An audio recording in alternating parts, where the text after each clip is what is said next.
ल तपाईकै पालो, तपाईँ उठ्नु होला। ली क्वान यूलाई सिङ्गापुर दिँदाखेरि ढुङ्गा दिएको थियो, उनले हिरा बनाए। तर नेपाललाई तपाईँको हातमा दिँदाखेरि हिरा दिएको थियो, तपाईँले ढुङ्गा बनाएर छोड्नुभयो। अब यसको कारबाही कसलाई गर्नु? र अर्को ऐतिहासिक प्रश्न, सिङ्गापुर, अमेरिका, चाइना, बेलायत सबै प्रधानमन्त्रीहरू देशका अति उत्कृष्ट विद्यार्थीहरू मात्रै प्रधानमन्त्री भएको छन्।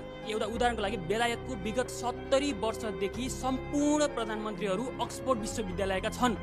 नेपालको विगत 70 वर्षदेखि कुन चाहिँ हाम्रो मन बुझ्ने प्रधानमन्त्री हामीले कुन चाहिँ पायौँ? तपाईँले कहिले विस्थापित हुने? अति निराश भइसक्यौँ हामी। 4 चोटि 5 चोटि प्रधानमन्त्रीको लागि मात्रै प्रधानमन्त्री होइन, जनताको लागि प्रधानमन्त्री तपाईँ कहिले हुने? हेर्नुहोस्, नेपालमा चाहिँ जस्तो विद्यालय छ त्यही पढ्ने हो नि। हेर्नुहोस्, तपाईँले बर्ता बोल्दै हुनुहुन्छ तपाईँ। स्कुलको होइन नि, कहाँबाट ल्याउने? मैले अक्सफोर्ड कहाँबाट ल्याउने? अक्सफोर्ड विद्यालय नेपालमा त्रिपुल विद्या कहाँबाट अक्सफोर्ड विद्यालय ल्याउने? यहाँ त्यसमा अक्सफोर्ड पढाएर बाँकी नेपालमा प्राइभेट स्कुल पाउने। उहाँले इङ्गित गर्नुभएको छ युवाहरूले अथवा देशको लागि सोच्ने प्रधानमन्त्री चाहिँ हाम्रो देशले कहिले पाउँछ र हाम्रो देशले विकासको गति कहिले लिन्छ भन्ने चाहिँ उहाँको प्रश्नको आशय। तपाईँले चाहँदै भन्ने कुरा त होइन नि। तपाईँले चाहे जस्तो बन्नुपर्छ भने के छ यहाँ?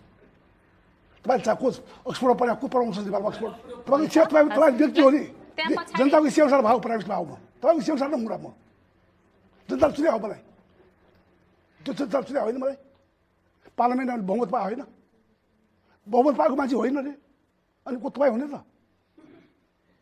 तर यसले एउटा प्रश्नले चाहिँ नागरिकहरू साँच्चै नै निराश छन् त्यो पदबाट, प्रधानमन्त्री पदबाट र उनीहरूले गरेका कामबाट। विगतमा भएका जति पनि कामहरू भए प्रधानमन्त्रीले गरेका कामहरू, नेपालमा धेरै कामहरू भएका छन्। के काम भएको छैन? यहाँ बाटो बनेको छ, विकसित भइरहेको छ। त किन विकसित भइरहेको छ? तपाईँ जनप्रतिनिधि हो भन्नुहुन्छ आफूलाई, यो चाहिँ उहाँको प्रश्नको सही उत्तर दिनुपर्छ।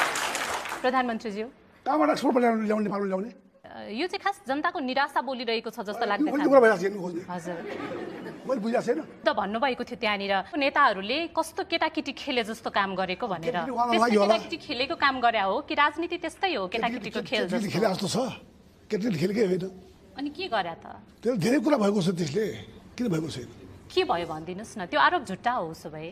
के सहमति भएर फिर्ता लिएको हो? भयो के भएको थियो त्यो मैले भन्न चाहन्न म यहाँ। अलिकति भनिदिनु।